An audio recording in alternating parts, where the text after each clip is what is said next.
El mecánico se sentó en la mesa equivocada de su cita a ciegas. Era la hija del CEO y se enamoró. La noche en la Ciudad de México caía con esa mezcla de prisa y melancolía que solo ella posee. Las luces de los rascacielos de Polanco comenzaban a perforar el crepúsculo, creando un espejismo de calma sobre el caos perpetuo del tráfico. Dentro de un restaurante de manteles largos y copas relucientes, Mateo Salgado se sentía como una pieza fuera de lugar, un engranaje de hierro forjado en medio de un mecanismo de relojería suiza. A sus 33 años, viudo y con las manos permanentemente teñidas por la grasa de motor, su mundo era el taller en Iztapalapa, un universo de ruido, esfuerzo y honestidad brutal. Aquel lugar, con su murmullo de conversaciones educadas y el tintineo de la plata, era otro planeta.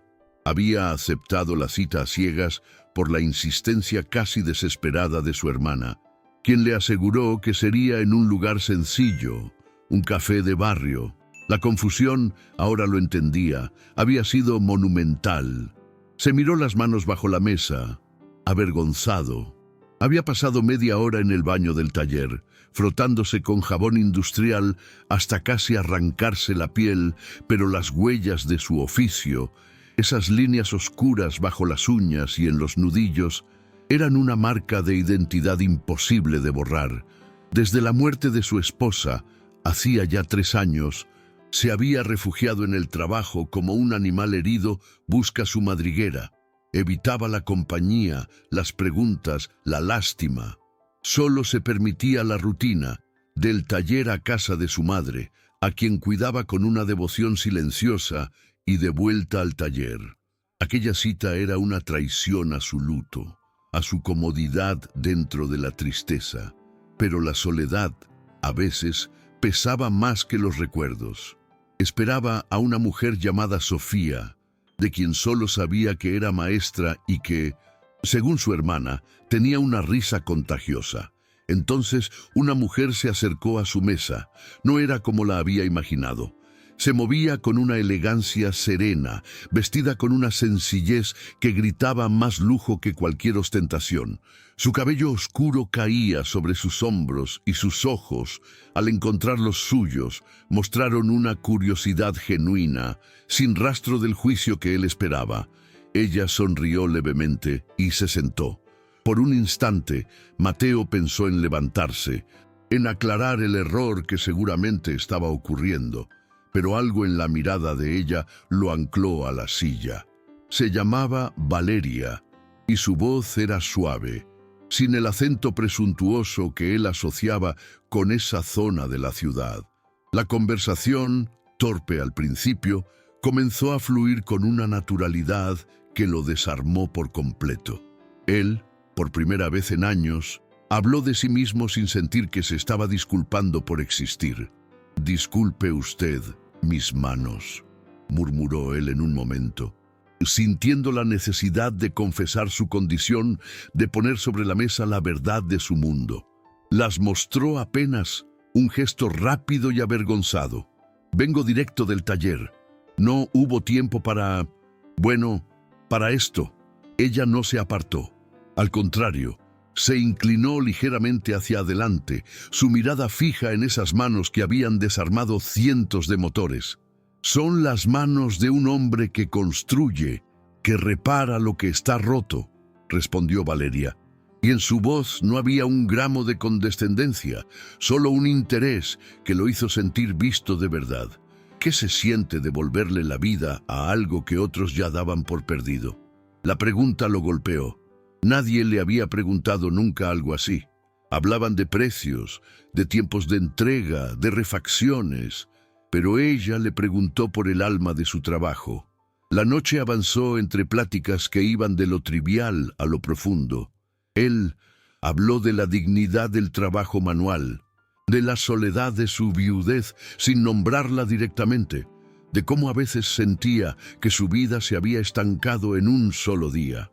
Ella, por su parte, habló de una jaula dorada, de vivir cumpliendo expectativas ajenas, de sentir que su camino había sido trazado por otros y que anhelaba la simpleza de poder ensuciarse las manos sin que nadie la juzgara.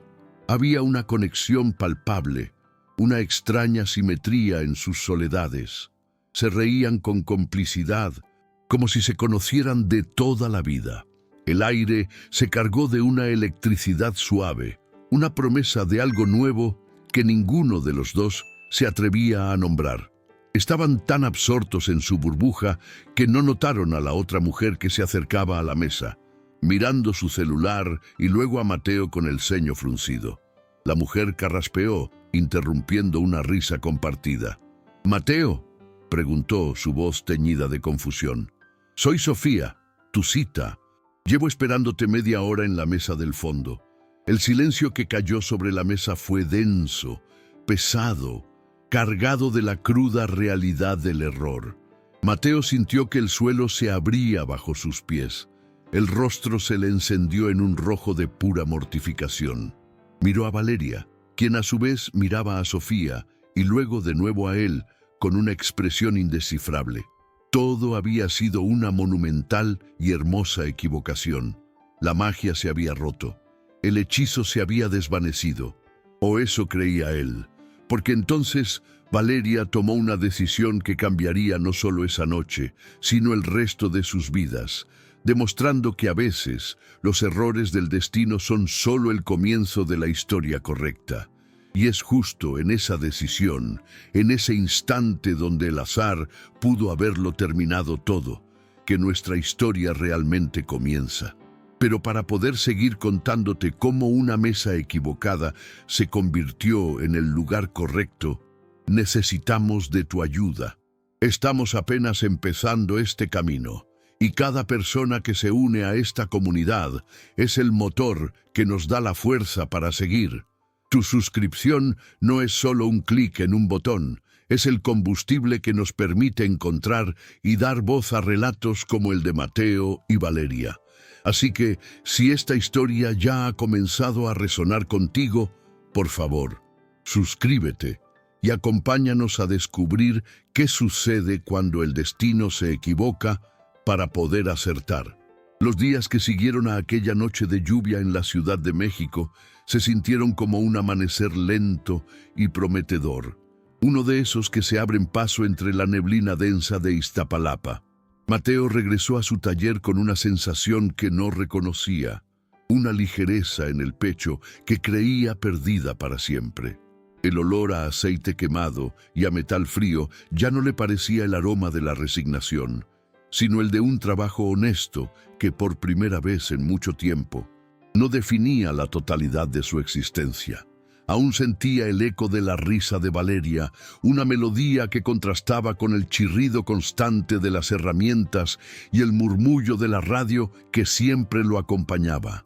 Se preguntaba si volvería a verla, si aquella conexión había sido real o solo un espejismo creado por el azar y la lluvia torrencial. La respuesta llegó 3 días después, bajo el sol implacable del mediodía. Un auto elegante, de un color oscuro que parecía absorber la luz y el polvo del barrio, se detuvo frente a la modesta fachada del taller. De él descendió Valeria, vestida de una forma que era a la vez sencilla y completamente fuera de lugar. Llevaba unos jeans y una blusa blanca, pero la tela y el corte delataban un mundo de privilegios. Los vecinos y los otros mecánicos se detuvieron, observando en silencio aquella aparición casi surrealista. Ella, sin inmutarse por las miradas, caminó directamente hacia Mateo, quien la recibió con una llave de cruz en la mano y el corazón latiéndole con una fuerza desmedida. No hubo necesidad de explicaciones, solo una sonrisa que lo decía todo. Así comenzaron las visitas. Valeria se convirtió en una presencia habitual en el taller, una flor extraña pero bienvenida en un jardín de concreto y acero. Al principio, se sentaba en un rincón, observando con una curiosidad genuina cómo Mateo desarmaba un motor o diagnosticaba una falla con la precisión de un cirujano. Luego, Empezó a hacer preguntas, queriendo entender la lógica detrás de cada cable y cada engranaje. Mateo, con una paciencia que sorprendía hasta a su propia madre, le enseñaba los fundamentos de la mecánica. Le mostró cómo cambiar el aceite, cómo identificar el sonido de una bujía desgastada, cómo sentir la tensión correcta de una correa. Para él, era compartir su mundo. Para ella, era descubrir uno nuevo, un universo táctil y real, lejos de las cifras abstractas y las reuniones corporativas. Una tarde, mientras le explicaba cómo funcionaba un carburador, sus manos se rozaron sobre la pieza metálica. Una corriente eléctrica, más potente que la de cualquier batería, recorrió a ambos. Se miraron, y en ese instante, el taller desapareció. Solo existían ellos, rodeados por el aroma a gasolina y la luz dorada del atardecer que se filtraba por el portón. Valeria, con las manos manchadas de grasa por primera vez en su vida, sonrió de una manera tan auténtica que a Mateo se le encogió el corazón. Se dio cuenta de que se estaba enamorando no solo de la mujer elegante del restaurante, sino de la mujer que no temía ensuciarse las manos, de aquella que encontraba belleza en el corazón de una máquina. El sentimiento era recíproco, un amor que crecía en el terreno más improbable. Sin embargo, la burbuja en la que vivían no podía durar para siempre. El mundo exterior, con sus jerarquías y sus prejuicios, no tardó en asomar su rostro. Un fotógrafo de una revista de sociales, siguiendo a Valeria por un soplo, capturó una imagen de ellos dos riendo frente al taller, con ella sosteniendo una herramienta y él mirándola con una devoción inconfundible. La foto se publicó bajo un titular mordaz: La heredera del Imperio Montes y su exótico pasatiempo de barrio. La imagen se viralizó y en cuestión de horas llegó a la pantalla del hombre que gobernaba ese imperio con mano de hierro, Alejandro Montes. La reacción no fue de sorpresa, sino de una ira fría y calculadora. Para él, aquello no era un romance, era una mancha en su legado, una vulnerabilidad inaceptable. La llamada llegó al taller al día siguiente. Una voz impersonal y cortante le informó a Mateo que el señor Montes deseaba verlo en sus oficinas corporativas en Santa Fe. Mateo, con un mal presentimiento oprimiéndole el pecho, aceptó. Se vistió con su mejor ropa, que aún olía ligeramente a disolvente, y se adentró en aquel mundo de cristal y acero que se sentía a años luz de su realidad. La oficina de Alejandro era un santuario al poder, con una vista panorámica de la ciudad que parecía empequeñecerlo todo, incluido a Mateo. Alejandro no perdió el tiempo en formalidades. Con una frialdad que helaba la sangre, le deslizó un cheque sobre la inmensa mesa de caoba. La cifra era insultante, suficiente para comprar 10 talleres como el suyo. Todo hombre tiene un precio, muchacho. Dígame el suyo y olvídese de mi hija, dijo Alejandro, sin siquiera mirarlo a los ojos, su atención fija en los indicadores de la bolsa en una pantalla. Mateo sintió una oleada de rabia y dignidad. Miró el cheque, luego miró al hombre que creía poder comprarlo todo. Con las manos temblando ligeramente, no por miedo sino por la furia contenida, empujó el cheque de vuelta. Mi dignidad no está en venta, señor Montes, y su dinero no puede comprar lo que yo siento por Valeria, respondió con una voz firme que resonó en el silencio sepulcral de la oficina. Se levantó y salió de allí, dejando a un Alejandro Montes atónito y, por primera vez en mucho tiempo, enfrentado a algo que no podía controlar. Mientras tanto, Valeria, ajena a la humillación que Mateo estaba sufriendo, comenzó a sentir una inquietud creciente. La publicación de las fotos y la reacción furibunda de su padre la llevaron a cuestionar el mundo que siempre había dado por sentado. Empezó a investigar la historia de la empresa familiar. No los informes maquillados que le presentaban en las juntas, sino los archivos antiguos, los registros de adquisiciones de las décadas pasadas. Buscaba algo, aunque no sabía exactamente qué. Fue en una noche de insomnio, revisando documentos digitalizados, cuando encontró una carpeta con el nombre Adquisiciones Hostiles, Zona Iztapalapa. El corazón le dio un vuelco. Con manos temblorosas, la abrió y empezó a leer. Los documentos detallaban una estrategia despiadada para ahogar a los pequeños talleres mecánicos de la zona, forzándolos a vender por una miseria para que Montes Automotriz pudiera expandir su red de servicios oficiales. Leyó sobre tácticas de presión, sobre bloqueos de proveedores y sobre batallas legales diseñadas para arruinar a familias trabajadoras. Y entonces lo vio. Un nombre que le resultó dolorosamente familiar: Taller Salgado. El expediente describía la ruina sistemática del negocio del padre de Mateo, culminando con la ejecución de una hipoteca impagable. La firma que autorizaba la operación final, clara e inequívoca, era la de su propio padre, Alejandro Montes. El aire se le escapó de los pulmones. La verdad era un monstruo que la miraba de frente. El golpe para Mateo fue igual de brutal, pero llegó de una forma más cruda. Al día siguiente de su encuentro con Alejandro, la noticia de la nueva iniciativa filantrópica de Montes Automotriz apareció en los noticieros. Y allí estaba ella, Valeria, de pie junto a su padre en una conferencia de prensa, sonriendo a las cámaras mientras anunciaban un programa de apoyo a pequeños negocios. Para Mateo, la imagen fue como una puñalada. Se sintió un idiota, un peón en un juego que ni siquiera sabía que se estaba jugando. La mujer de la que se había enamorado no era solo una mujer rica, era una Montes.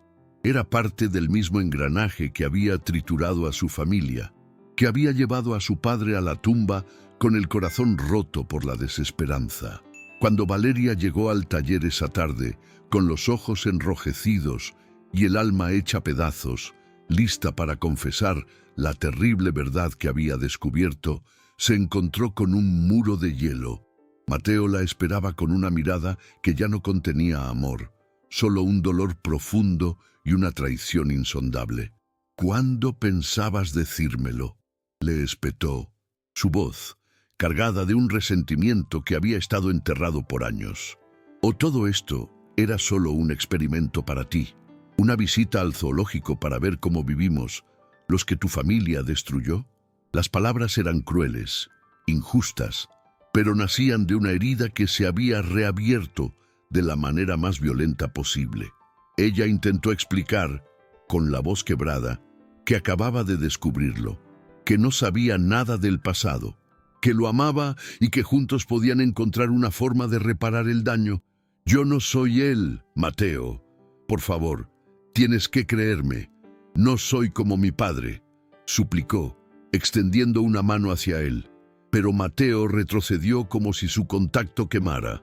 En ese momento no podía separar a la mujer que amaba del apellido que odiaba. El luto por su padre, la memoria de la lucha de su familia, todo se mezcló en un torbellino de orgullo y dolor. «Vete», dijo, con una finalidad que no dejaba lugar a la réplica. «Vete y no vuelvas nunca». La vio marcharse, y con cada paso que ella daba alejándose del taller, sintió como una parte de él se rompía para siempre.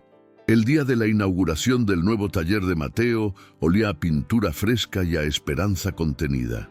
El sol de la tarde se colaba por los amplios ventanales, iluminando las herramientas recién organizadas y el piso de concreto pulido. Era un espacio modesto, levantado con el sudor de sus manos y el apoyo de los pocos amigos que nunca le dieron la espalda. Su madre, doña Elvira, repartía vasos de agua de Jamaica con una sonrisa que apenas disimulaba el temblor de sus labios. Ver a su hijo de pie, dueño de su propio destino después de tanto dolor, era una victoria que se sentía en el aire. Mateo, con las manos limpias por primera vez en mucho tiempo, recibía los abrazos y las felicitaciones, pero una parte de él seguía en guardia, como si esperara que en cualquier momento todo pudiera derrumbarse de nuevo, como aquel primer taller de su padre. Fue entonces cuando el murmullo de la pequeña celebración se apagó. Un auto sencillo, sin lujos ni escoltas, se detuvo en la acera de enfrente. De él descendió Valeria Montes. No llevaba el traje de diseñador ni las joyas que los periódicos le atribuían. Vestía unos pantalones de mezclilla y una blusa blanca, con el cabello recogido sin esmero. En sus manos no sostenía un bolso de marca, sino una delgada carpeta de cartón que apretaba con fuerza. El silencio en el taller fue absoluto, un muro invisible que se levantó entre ella y los presentes. Los amigos de Mateo se tensaron, su hermana lo miró con preocupación y doña Elvira dejó de sonreír, su rostro transformado en una máscara de viejos rencores y heridas que nunca cerraron del todo. Valeria avanzó con pasos lentos pero firmes, cruzando el umbral del taller como si entrara en un territorio sagrado y hostil. Sus ojos buscaron a Mateo, ignorando las miradas acusadoras que la rodeaban. Se detuvo a unos metros de él, bajo la luz dorada que entraba por el ventanal. No había arrogancia en su postura, solo una vulnerabilidad y una determinación que Mateo no había visto antes. La mujer que tenía enfrente no era la heredera de un imperio, ni la joven confundida que había conocido en el restaurante. Era alguien que había atravesado su propio infierno y había vuelto con una verdad en las manos, una verdad que pesaba más que todo el oro de su familia. «Vine a devolver algo que nunca debió ser nuestro», dijo ella, su voz clara y sin temblor, rompiendo el silencio denso. Abrió la carpeta y extrajo un documento amarillento, doblado por el paso de las décadas. Lo extendió hacia él. Era la escritura original del antiguo taller de la familia Salgado, el papel que llevaba la firma de su abuelo y el sello de la empresa Montes que lo había absorbido todo. El nombre de su padre estaba ahí, claro como una cicatriz. El aire se escapó de los pulmones de Mateo. Era el trofeo de la humillación, la prueba tangible de la ruina que había perseguido a su familia por generaciones. Mateo no se movió. Miró el papel y luego la miró a ella, buscando el truco, la trampa, la letra pequeña de una nueva humillación. Pero en los ojos de Valeria solo encontró una honestidad brutal. «No te lo estoy dando como caridad, Mateo.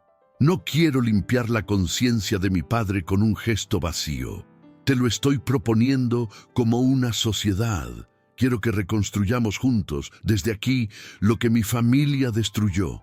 Quiero aprender a hacer las cosas bien, a tu lado. No sé cómo, pero sé que contigo es el único camino».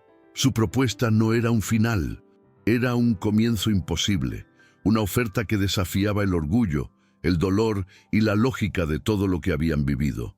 Él bajó la mirada hacia sus propias manos, las manos de un mecánico, callosas y marcadas por el trabajo honesto. Luego miró a su madre, que ahora lloraba en silencio, no de dolor, sino de una emoción tan profunda que no tenía nombre. Vio en los ojos de Valeria no la culpa de su padre, sino la valentía de una mujer que había renunciado a su mundo para reparar el de él. Lentamente, extendió la mano y tomó la escritura. El papel se sentía frágil y pesado al mismo tiempo. No dijo nada, pero su gesto fue una respuesta que todos entendieron. No aceptaba por el dinero ni por la propiedad. Aceptaba por la verdad, por el coraje, por el amor que se negaba a morir entre los escombros del pasado. Un año después, el taller Salgado y Montes era un hervidero de actividad. No era una gran corporación, pero era un negocio próspero, conocido en todo Iztapalapa por su honestidad y su calidad. Mateo ya no era solo el mecánico viudo que huía de sus fantasmas. Era un maestro que enseñaba a jóvenes aprendices, un hombre que había encontrado la paz no en el olvido, sino en la reconstrucción. Su risa se escuchaba de nuevo entre el ruido de los motores, una melodía que su madre creyó perdida para siempre. Había perdonado, no para olvidar la injusticia, sino para liberarse de su peso y construir algo nuevo sobre cimientos más fuertes. Valeria vivía ahora entre dos mundos que por fin habían dejado de estar en guerra. Por las mañanas se reunía con ejecutivos y abogados, usando su influencia para impulsar prácticas justas dentro del conglomerado Montes, enfrentando la resistencia de un sistema que su padre había creado. Por las tardes, se ponía un overol manchado de grasa y ayudaba en la administración del taller, aprendiendo el valor de cada tuerca, de cada cliente satisfecho. Encontró su verdadero lugar no en una sala de juntas, sino en el aroma a metal y aceite, en la dignidad del trabajo hecho con las manos y con el corazón. Una noche de lluvia suave, regresaron a aquel restaurante elegante en Polanco.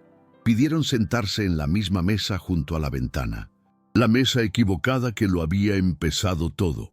No necesitaron muchas palabras, miraron la ciudad iluminada a través de las gotas que resbalaban por el cristal, cada una un recuerdo del camino que habían recorrido.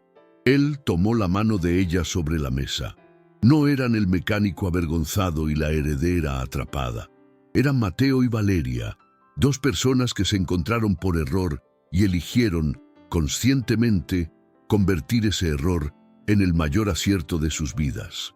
No era un final de cuento de hadas, era algo mucho mejor, un comienzo real, forjado en la verdad y sostenido por la valiente decisión de reparar lo que estaba roto, juntos. Gracias por acompañarnos hasta el final en este viaje de corazones rotos y reconstruidos. La historia de Mateo y Valeria nos recuerda que la vida rara vez sigue el guión que escribimos para ella. A veces, un simple error, sentarse en la mesa equivocada, es el primer paso hacia el destino correcto. Un destino que exige valentía para enfrentar las heridas del pasado y la humildad para perdonar, no solo al otro, sino también a uno mismo. Es un recordatorio de que el amor verdadero no es el que evita los problemas, sino el que los atraviesa y sale fortalecido, con las manos manchadas de grasa y de verdad, pero unidas para siempre. Nos llena el alma saber desde qué rincón del mundo nos escuchan y cómo estas historias resuenan en sus vidas. Nos encantaría leerlos en los comentarios. Cuéntenos qué sintieron con el camino de Mateo y Valeria, si alguna vez un error inesperado les cambió la vida para bien. Cada comentario es una luz que nos guía y nos confirma que no estamos solos en esta búsqueda de esperanza. Su voz es el eco de esta comunidad que estamos construyendo juntos, una familia que se apoya en la fe y en la certeza de que siempre hay una segunda oportunidad. Si este relato tocó su corazón, les pedimos con toda la humildad del mundo que nos ayuden a seguir adelante. Este canal es un sueño pequeño que crece con cada uno de ustedes. Dejar un me gusta es como darnos una palmada en la espalda. Suscribirse es sentarse a nuestra mesa para escuchar la siguiente historia. Y compartir este video es llevar un mensaje de fortaleza a alguien que quizá lo necesita en este preciso momento. Y si así lo sienten, un simple gracias en los comentarios es el combustible que nos da la fuerza para seguir buscando estos testimonios de redención y coraje. Recuerden que, aunque el camino se ponga difícil y el peso del pasado parezca insuperable, siempre hay una forma de reparar, de reconstruir y de volver a amar. Que la vida los encuentre siempre valientes para elegir el perdón por encima del orgullo y la conexión por encima del dolor. Que Dios los bendiga en cada uno de sus pasos y que nunca les falte la compañía y la fe en su jornada. Nos encontramos muy pronto en la próxima historia, aquí, en este espacio donde cada relato nos recuerda el poder del espíritu humano.